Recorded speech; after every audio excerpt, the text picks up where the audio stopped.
Yang kedua adalah diselamatkannya Nabi Ibrahim dari api yang membakarnya yang disiapkan oleh Raja Namrud. Nah, ini juga peristiwa itu terjadi pada bulan Muharram.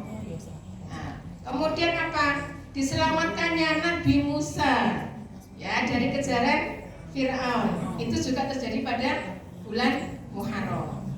Banyak peristiwa. Kemudian ini sinten Nabi Nuh. Nabi Nuh itu ketika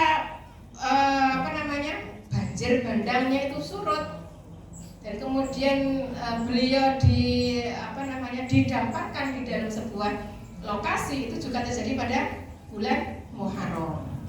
Peristiwa banyak sekali kemenangan kaum muslimin itu juga terjadi pada bulan Muharram. Nah, jadi banyak sekali.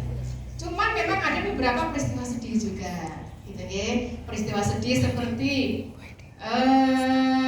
terbunuhnya cucu Nabi, gitu ya. Sinten? Husain bin Ali. Itu juga terjadi pada bulan Muharram. Itu terjadi pada kebetulan tanggal 10 Muharram, sehingga kalau bagi orang-orang Syiah itu 10 Muharram itu dijadikan sebagai semacam peringatan yang kadang mereka sampai kemudian mencambuk diri sendiri sampai berdarah-darah itu. Nah, itu salah satu untuk memperingati peristiwa terbunuhnya cucu Nabi, ya begitu, Husain bin Ali. Itu juga terjadi pada bulan Muharram. Nah, tetapi yang penting adalah yang harus kita pahami bahwa di dalam Al-Quran sendiri itu sudah menyebutkan bahwa Muharram itu adalah salah satu dari 4 bulan haram.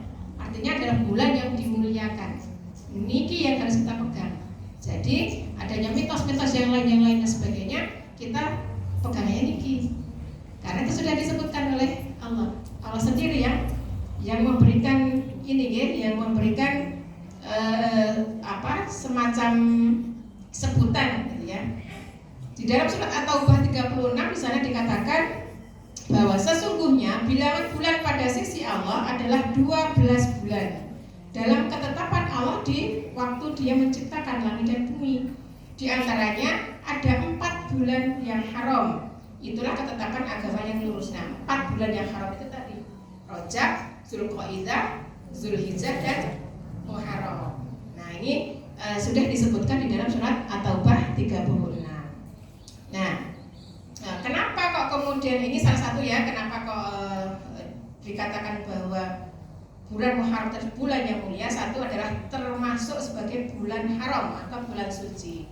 Kemudian yang kedua adalah dinamakan sebagai Syahrullah. Syahrul itu bulan, Allah itu Allah. Jadi bulannya Allah. Jadi penyebutan untuk Muharram itu khusus. Jadi dikatakan sebagai bulannya Allah atau Syahrullah. Nah, ini menandakan bahwa bulan Muharram ini memang benar-benar bulan yang mulia, sampai dapat julukan khusus gitu ya, Syahrullah. Nah, hadis ini menunjukkan gitu ya. Jadi di dalam sebuah hadis riwayat Muslim dikatakan bahwa afdalus siyam ba'da Ramadan Syahrullah al-Muharram. Nah, afdalus siyam, jadi yang sebaik-baiknya siam itu apa? Puasa. Ba'da Ramadan, setelah Ramadan niku napa? Syahrullah. Syahrul tadi apa? Bulan. Nah, bulannya Allah. Apa itu bulannya Allah? Al-Muharram. Jadi disebut sebagai Muharram. Nah, artinya kalau Imam Nawawi mengomentari gitu ya, terkait dengan hadis ini, beliau mengatakan bahwa hadis ini menunjukkan bahwa Muharram itu adalah bulan yang paling mulia untuk melaksanakan puasa sunnah. Jadi ini syarahnya ya, syarah Sahih Muslim, bahwa hadis yang tadi saya sebutkan itulah hadis menurut Imam An-Nawawi. Hadis ini merupakan menunjukkan bahwa Muharram adalah bulan yang paling mulia untuk melaksanakan puasa sunnah. Makanya kalau misalnya ibu-ibu pas misalnya punya utang puasa misalnya, ya malah ini bulan yang bagus ini untuk kemudian untuk nyaur utang puasa. Plus kalau misalnya masih ada puasa sunnahnya, ya, Senin Kemisnya atau mungkin puasa tengah bulan gitu ya, itu boleh. Nah terus kemudian puasa yang 10 Muharram tadi itu, 10 Muharram itu sama seperti yang dilakukan oleh kaum Yahudi. Dulu kaum Yahudi juga melakukan hal yang sama. Setiap 10 Muharram dia melakukan puasa juga. Akhirnya Rasulullah kemudian dalam sebuah hadis kemudian ada sahabat yang kemudian mengingatkan, ya Rasulullah, tanggal 10 itu kan sama seperti yang dilakukan oleh orang-orang Yahudi. Nah, terus kemudian Rasulullah mengatakan, maka selisihi kebiasaan kaum Yahudi ini dengan apa? Puasa pada tanggal 9, disebut sebagai puasa Tasu'a.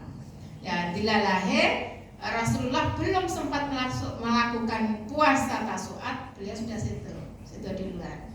Tetapi hadisnya inilah yang kemudian oleh generasi berikutnya, para sahabat dan generasi berikutnya termasuk kita, itu dijadikan sebagai dasar bahwa kita itu diajarkan untuk berpuasa pada bulan Muharram, khususnya yang lebih afdol itu adalah pada tanggal 9 dan 10 supaya menyelisihi kebiasaan kaum Yahudi.